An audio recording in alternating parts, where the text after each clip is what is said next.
Hi my dear viewers, welcome back to my channel. അപ്പോഴേ ഒരു ദിവസം വൈകിട്ടല്ല സന്ധ്യയൊക്കെ കഴിഞ്ഞ സമയത്ത് കിച്ചണിൽ ഇങ്ങനെ നിന്ന് ചൂടുവെള്ളമൊക്കെ കുടിച്ചുകൊണ്ടിരിക്കുമ്പോഴാണ് രാത്രി, അതായത് ഡിന്നറിന് എന്തെങ്കിലും സ്പെഷ്യലായിട്ട് ഉണ്ടാക്കാൻ തോന്നിയത്. അങ്ങനെ ഉണ്ടാക്കാൻ തോന്നുമ്പോഴാണ് അതിന് വേണ്ട സാധനങ്ങളൊക്കെ വീട്ടിലുണ്ടോ എന്ന് തപ്പി നോക്കുക. അപ്പോൾ അതൊക്കെ ഒന്ന് നോക്കുകയായിരുന്നു കേട്ടോ.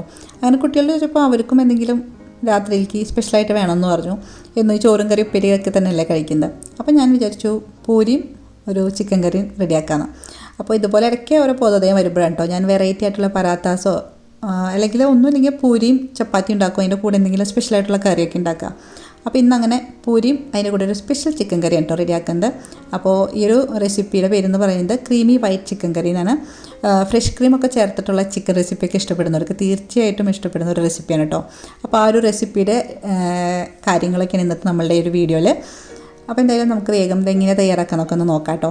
ഞാൻ ആദ്യം ഒരു പാത്രം അടുപ്പത്ത് വെച്ചിട്ട് അതിലേക്ക് സൺഫ്ലവർ ഓയിൽ ഒഴിച്ചെടുക്കുന്നത്. കോക്കനട്ട് ഓയിൽ എടുക്കാതിരിക്കാൻ ശ്രദ്ധിക്കുക ഈ ഒരു റെസിപ്പിക്ക്, കാരണം അതിൻ്റെ സ്മെല്ലും ഫ്ലേവറൊന്നും ഒരു സുഖം ഉണ്ടാവില്ല ഈ ഒരു റെസിപ്പിക്ക്. ഇനി ഓയിൽ ചൂടായി വരുന്ന സമയത്ത് നമുക്ക് ഒരു 3 മീഡിയം സൈസ് സവാള ചെറുതായി അരിഞ്ഞത് ചേർത്ത് കൊടുക്കാം. സവാള ചേർത്ത് നന്നായിട്ട് ഇളക്കിയിട്ട് നന്നായിട്ട് വഴറ്റിയെടുക്കാം കേട്ടോ. അതൊരു ട്രാൻസ്പെറൻറ്റ് ഷെയ്ഡാണ് വരെ നന്നായിട്ട് വഴറ്റണം. അതിനുശേഷം കഴുകി വൃത്തിയാക്കിയിട്ടുള്ള ചിക്കൻ ചേർത്ത് കൊടുക്കുക. ഞാനിവിടെ കറി കട്ടാണ് കേട്ടോ എടുത്തിരിക്കുന്നത്, ചിക്കൻ വിത്ത് ബോൺസ്. അത് ചേർത്ത് നന്നായിട്ട് ഇളക്കി അതൊരു വൈറ്റ് ഷെയ്ഡ് വരില്ലേ ചിക്കൻ, അതുവരെ ഒന്ന് ഇളക്കി കൊടുക്കുക. അതിനുശേഷം നമുക്ക് അതിലേക്ക് ഒരു ടീസ്പൂൺ ജിഞ്ചർ ഗാർലിക് പേസ്റ്റും കുറച്ച് പെപ്പർ ക്രഷ് ചെയ്തതും ചേർത്ത് നന്നായി മിക്സ് ചെയ്യുക. ഇനി അതിലേക്ക് ഞാൻ ഒരു ടീസ്പൂൺ ഗരം മസാലയും അതുപോലെ തന്നെ ഒരു 3 പച്ചമുളക് നെടുകെ കയറിയതും കൂടി ചേർത്ത് നന്നായി ഒന്ന് കൂട്ടി യോജിപ്പിക്കാം. പിന്നെ നമുക്ക് ആവശ്യത്തിനുള്ള ഉപ്പും കൂടി ചേർക്കണം. അതും ചേർത്ത് നന്നായിട്ട് ഇളക്കുക. നമ്മൾ ഈ ഇളക്കിക്കൊണ്ടിരിക്കുമ്പോൾ തന്നെ ഒരു പകുതി വേവാവും കേട്ടോ ചിക്കൻ. ഈ ഇളക്കലിൽ തന്നെ ഇടയ്ക്കിടയ്ക്ക് ഇങ്ങനെ ഇളക്കിക്കൊണ്ടിരിക്കുന്നുണ്ടല്ലോ. ഇനി എന്താ ചേർക്കുന്നത് വെച്ചാൽ ഫ്രഷ് ക്രീമാണ് കേട്ടോ. ഫ്രഷ് ക്രീം ഒരു 4 ടീസ്പൂൺ ചേർത്ത് നന്നായിട്ട് ഇളക്കിയതിന് ശേഷം നമുക്ക് ഫ്ലെയിം ഓഫ് ചെയ്യണം. ഓഫ് ചെയ്തിട്ട് വേണം അതിലേക്ക് കേട് ചേർക്കാൻ. കേട് അല്ലെങ്കിൽ യോഗേർട്ട് എടുക്കാം. ഞാനൊരു 100 ml കേടാണ് ചേർക്കുന്നത് കേട്ടോ.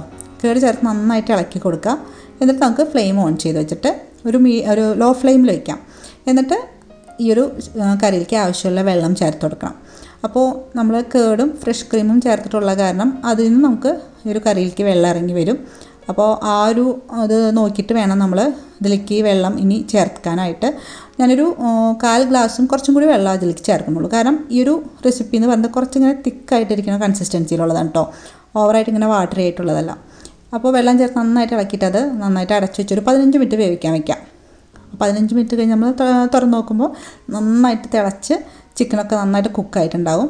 നല്ല ഇങ്ങനെ സോഫ്റ്റ് ആയിട്ടുള്ള ചിക്കൻ ആയിട്ടുണ്ടാവും കേട്ടോ.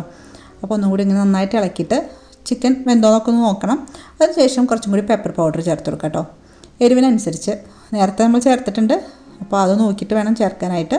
എന്നിട്ട് ലാസ്റ്റായിട്ട് കസൂരി മേത്തിയും കൂടി ചേർത്ത് നന്നായിട്ട് ഇളക്കി ഒന്നും കൂടി ഒന്ന് തിളപ്പിച്ച് കഴിഞ്ഞാൽ നമ്മളുടെ ഈ ഒരു ക്രീമി വൈറ്റ് ചിക്കൻ കറി റെഡി ആയിട്ടുണ്ട്. അപ്പോൾ ഇതെന്ന് പറയുന്നത് എനിക്കൊക്കെ ഭയങ്കര ഇഷ്ടമാണ് കേട്ടോ, ഫ്രഷ് ക്രീം ചേർത്തിട്ടുള്ളത്. അപ്പോൾ ഇത് ഉണ്ടാക്കി കഴിഞ്ഞപ്പോൾ ഹസ്ബൻഡ് പറഞ്ഞു എനിക്ക് വലിയ താല്പര്യമില്ല ഈ ഒരു ഫ്രഷ് ക്രീം ചേർത്തിട്ടുള്ളത്, സ്വീറ്റ് അല്ലേന്ന്. ഞാൻ പറഞ്ഞു സ്വീറ്റ് അല്ലത്. അപ്പോൾ ആൾ വിചാരിച്ചു മറ്റേ ബട്ടർ ചിക്കനൊക്കെ ഉണ്ടല്ലോ അതിൻ്റെ ഒക്കെ പോലെ ഒരു സ്വീറ്റ്നെസ് ഉണ്ടാവുന്നു. ഞാൻ പറഞ്ഞു ഇതിൽ സ്വീറ്റ്നെസ്സിന് വേണ്ടി ഒന്നും ചേർത്തിട്ടില്ല. ഫ്രഷ് ക്രീമും നന്നായിട്ട് തന്നെ അതുപോലെ തന്നെ ഇത് പെപ്പർ ചേർത്തിട്ടുണ്ട്. അതുകൊണ്ട് തന്നെ നല്ല ആ ഒരു എരിവുണ്ടാവും പെപ്പറിൻ്റെയും പച്ചമുളകിൻ്റെയും. അപ്പോൾ അത് കഴിച്ച് നോക്കിയപ്പോൾ ആൾക്കത് ഇഷ്ടപ്പെട്ടു കേട്ടോ. കാരണം ആ ഒരു പെപ്പറിൻ്റെ നല്ല രീതിയിൽ തന്നെ എരിവുണ്ട്. വേറെ ഓവർ സ്പൈസസും നമ്മൾ ചേർത്തിട്ടില്ലല്ലോ. അപ്പോൾ ഒരു വെറൈറ്റി ആയിട്ടുള്ളൊരു ഡിഷാണ് കേട്ടോ. അപ്പോൾ ഇടയ്ക്കൊക്കെ ഇന്ന് നമ്മൾ എന്നും ഭയങ്കര സ്പൈസി ആയിട്ടുള്ള ചിക്കൻ കഴിച്ച് ഇടയ്ക്ക് ഇതൊക്കെ ഒന്ന് ട്രൈ ചെയ്ത് നോക്കിക്കഴിഞ്ഞാൽ നമുക്ക് തീർച്ചയായിട്ടും ഇത് ഇഷ്ടപ്പെടും. അപ്പോൾ കുട്ടികൾക്കൊക്കെ ഭയങ്കര ഇഷ്ടമായി ആ ഒരു ഫ്രഷ് ക്രീമൊക്കെ ചേർത്തിട്ടുള്ള കാരണം. അങ്ങനെ അതൊക്കെ റെഡിയാക്കി വെച്ചിട്ടാണ് നെക്സ്റ്റ് നമുക്ക് പൂരി ഉണ്ടാക്കാനുള്ള പരിപാടിയിലേക്ക്. എനിക്ക് പൊതുവേ ഉണ്ടല്ലോ ഈ രാത്രിപ്പണി എന്ന് പറയുന്നത് ഇഷ്ടമില്ലാത്ത സംഭവമാണ്.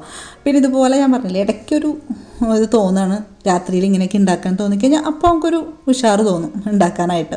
അല്ലെങ്കിൽ അവിടെ മടി പിടിച്ചിരിക്കുള്ളൂ രാത്രി ഉണ്ടാക്കാമെന്ന് തോന്നിയാൽ ഉണ്ടാക്കാൻ തോന്നിയാലല്ല ഉണ്ടാക്കേണ്ട ആവശ്യം വരുമ്പോൾ അത്യാവശ്യമായിട്ട് നമുക്ക് ഒന്നുമില്ല ഉണ്ടാക്കണം എന്നുള്ള ഇത് വന്നു കഴിഞ്ഞാൽ അപ്പോൾ മടിയായിരിക്കും. പക്ഷെ ഇതുപോലെ നമുക്ക് തോന്നുക വെച്ചാൽ നമ്മളായിട്ട് തോന്നി ചെയ്യുമ്പോൾ നല്ല സന്തോഷത്തിൽ ചെയ്യും. അങ്ങനെ അപ്പോൾ പൂരിയൊക്കെ ഇതാ വേഗം കുഴച്ച് വരത്തി വേവിച്ചെടുക്കാം കേട്ടോ. അപ്പോൾ ഞങ്ങളിനി കഴിക്കട്ടെ. അപ്പോൾ ഞാനിവിടെ കുട്ടികൾക്കും ഹസ്ബൻഡിനും ഒക്കെ കൊടുത്തു. ഇനി ഞാൻ കഴിക്കണം. അപ്പോൾ ഞാൻ ഹാളിൽ പോയിരുന്ന് കഴിക്കില്ല, ഞാനിവിടെ കിച്ചണിൽ നിന്ന് ജസ്റ്റ് വീഡിയോയ്ക്ക് വേണ്ടി ഒന്ന് കഴിക്കാം കേട്ടോ. കാരണം ഹാളിൽ പോയി കഴിഞ്ഞാൽ അവിടെ ടി വിയും കുട്ടികളുടെ ഒക്കെ കൂടി ബഹളമായാണ്. അപ്പോൾ എന്തായാലും ഇത്രയേ ഉള്ളൂ കേട്ടോ ഞങ്ങളുടെ ഡിന്നറിൻ്റെ വിശേഷങ്ങൾ. അപ്പോൾ വീഡിയോ ഇഷ്ടപ്പെട്ടു എന്ന് വിചാരിക്കുന്നു. എല്ലാവർക്കും ഇഷ്ടപ്പെട്ടാൽ ലൈക്ക് ചെയ്യാൻ മറക്കരുത്, ചാനൽ ഒന്ന് സബ്സ്ക്രൈബ് ചെയ്യാൻ മറക്കരുത് കേട്ടോ. അപ്പോൾ see you next video. Bye bye, take care.